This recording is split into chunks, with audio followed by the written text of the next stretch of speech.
Hello, everyone, and welcome to Lush and Salty Aquariums. My name is Stefan. Thank you for coming to my channel. Okay, so next to my big display out in the dining room, this tends to be everybody's favorite fish tank, so we're going to do another update on it, and you can see why it's a crowd pleaser. Those stunning red fireballs just illuminating the tank. It's crazy, right? These Livebearers are just stunning examples of their kind. I've got swordtails, mollies, and platies in here. The swordtails, I'll try to find one. I mean, it gets a little bit difficult to sort them out when they're in a big group like this. But the swordtails tend to look a lot like the tuxedo platies in that they have a largely black body with reddish orange trim. I think that's an older female right there. As they get older, they lose some of their vibrancy and they get a little bit of the dull patches. Patches isn't the right word necessarily because it's not a fungus. They just lose some of their pop, and that one's a couple years old, I think. But that was a female swordtail, I'm 90% certain. Whereas those look like tuxedo platies. Oh, you know what? Who am I kidding? I can't tell. That's a molly, that leer tail, and that standard fin right there. The orange-red molly. So the swordtails, as I was saying, I only had a couple in the beginning, and they were bought at a swap in the German black variety, and that's a popular strain. And then the tuxedo platies, I had 3 to 5, I think. I had gotten a large group from my friend Dan at Sydney's Angels in the far suburbs of Chicago. He had donated his entire lot of tuxedo platies, and I sourced most of them to a school that my daughter was taking guitar lessons at. I built them a fish tank and gave them most of them, but I kept a few, 3 to 5, and you see a great deal of their progeny in here. I'm a real fan of red and black, and that's what the motif or the theme of this aquarium is, at least in terms of the livestock. Obviously, this albino Coreodora is not at all in keeping with red or black, couldn't be further from it. But by and large, the livestock in here are those two colors. The black molly, the iconic, always lovely, redoubtable black molly. Look at that lovely example. I think they're damn near as fertile as guppies, but their fry are much bigger when they come out of their tummies, of their mommy's tummies. And I've given quite a few of them away, and I've fed a number of them to my other fish, as live fish food. Right now I don't have a preponderance of fry in here, thank God. I did a major pruning, and I'll talk about that. And maybe by freeing up a lot of the real estate in the aquarium, it gave the adults an easier vantage to predate upon the juvenile or the fry. And that's fine by me, because better them dealing with the population explosion than me. There's always going to be survivors. It won't take long to find a few. There's juveniles there. That one's probably a couple weeks old, maybe a few, maybe 3. And that one's older than that. I love the black and red. Can't tell if that's a hybrid from a platy and a molly swordtail.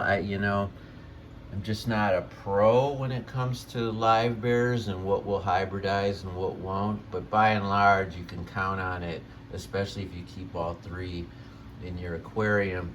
And if they're all red and black, or a combination, then you're generally going to get all red and black. Now I have a couple of these peach colored ones, and they're beautiful in their own right, but I wish that one wasn't in here. And that one, she she was a much more vivid orange and black, but now, and she's given birth to a lot of absolutely stunning babies, but now she's in that last year, and like I said, fading. Not so much health-wise, but color-wise. It's not nearly as spectacular looking a fish as it was before. So when it was a red and black, it fit the motif more than those two peach ones like this individual here. You know, what do you think? I mean, obviously all of God's creatures are beautiful, so I don't want to go down that rabbit hole, but we're allowed to have favorites in this hobby. It's not like our children where, you know, God forbid you like one more than the other.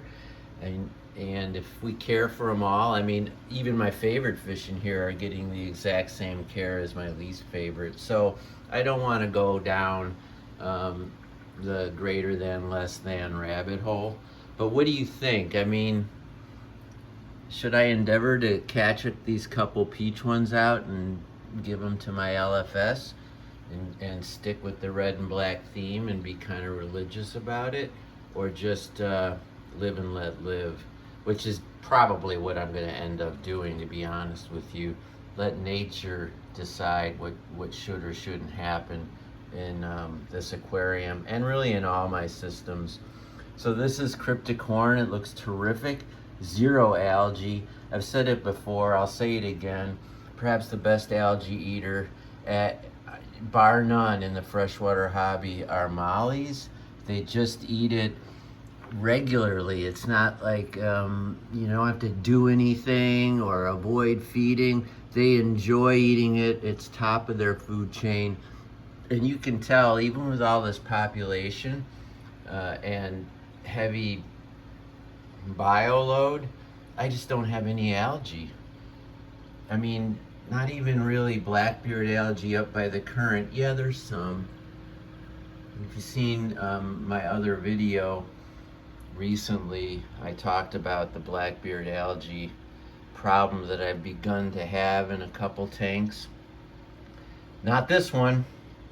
This is Limonphilia hyperoides, if I'm saying that right.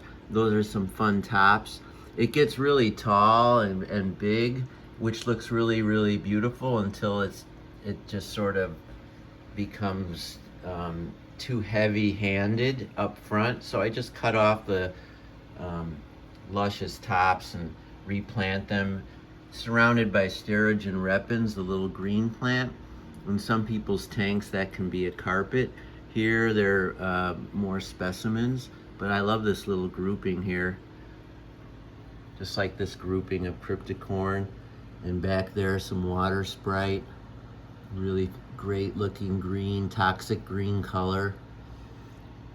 A grouping of Blixa japonica here. And you see, the shrimp I have in here are all blue dreams, Neocaridina. There's quite a few.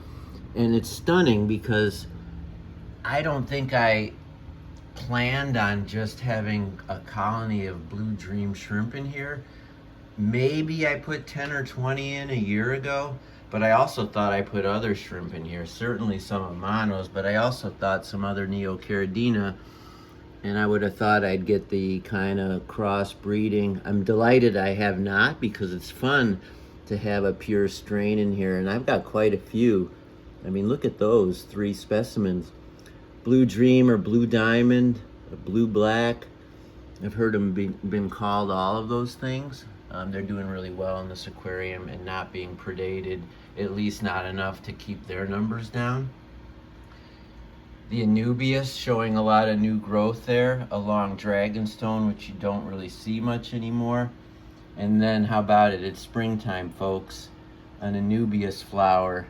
It's not uncommon to find these in your aquarium, but that doesn't make it any less remarkable. I know the first time I saw one of these, I thought I was super blessed and it was an anomaly and rare and exotic. And in a way, it's all those things, but you can get it too. With a little time and good conditions, your Anubias will show flowers for you as well. I'm not sure if they're true flowers. That would be a great thing for me to look up online. I don't know that they create pollen or how it works underwater. Underwater flowers are, I guess, what make it so special. There's this, feels like they're really uncommon flowers that bloom underwater as opposed to above it. This is Brazilian pennywort. I take a lot of it out. It grows really, really well in this aquarium, and I brought some to my LFS, and he ironically couldn't source it, so he was really happy to accept some in a trade for, I don't know, I don't even remember. Don't tell him, but I would have given it to him anyway. There's some Balasinaria running across the back, which is a fun way to do it, especially in a long aquarium like this, because it creates that that sense of flow, and it follows the flow from the output on my canister filter, which is really operating well now. I had some problems with that Oase about 4 months ago, but I solved it. And there's videos about some of those, that topic and other things that I'm only going to touch upon here. A little bit of crypticorn balance right there, up and down on the glass.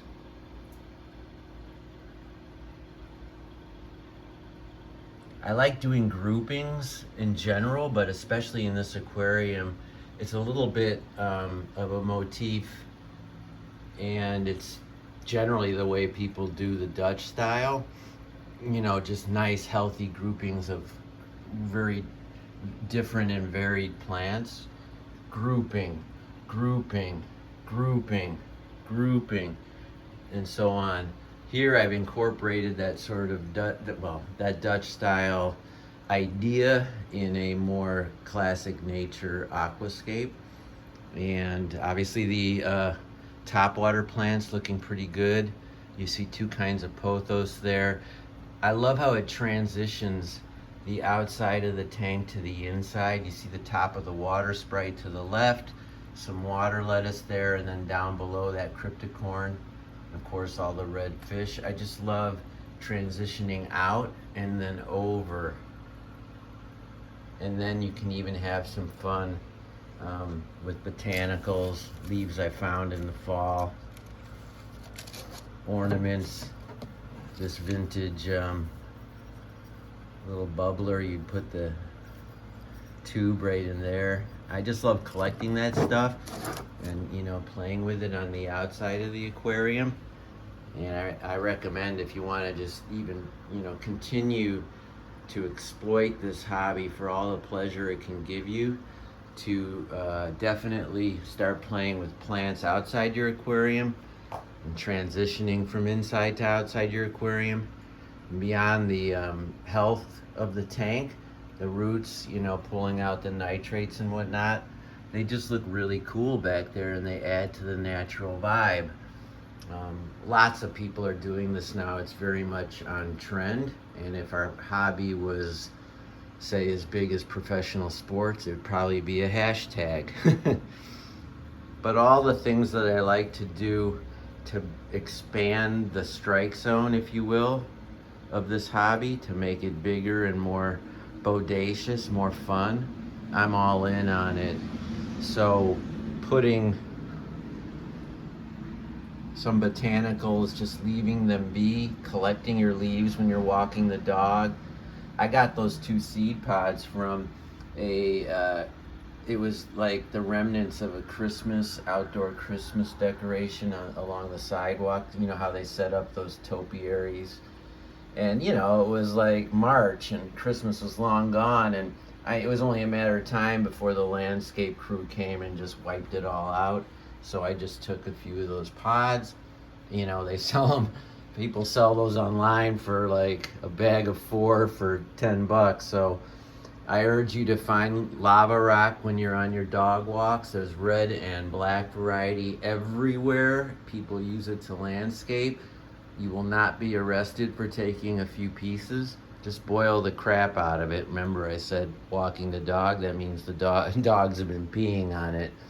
But all that stuff makes the hobby so much fun when you bring home something you found, like that beautiful leaf there, that oak leaf.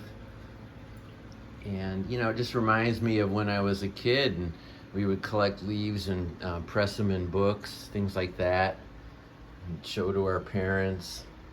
I mean, I was such a nature nerd, and this hobby absolutely panders to that in the best way possible. And I hope it does for you too.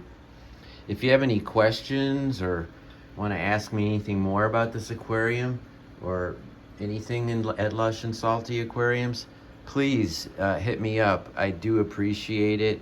I will answer you in short order. And with that being said, okay, everyone, keep your hands in the tank, and ciao for now.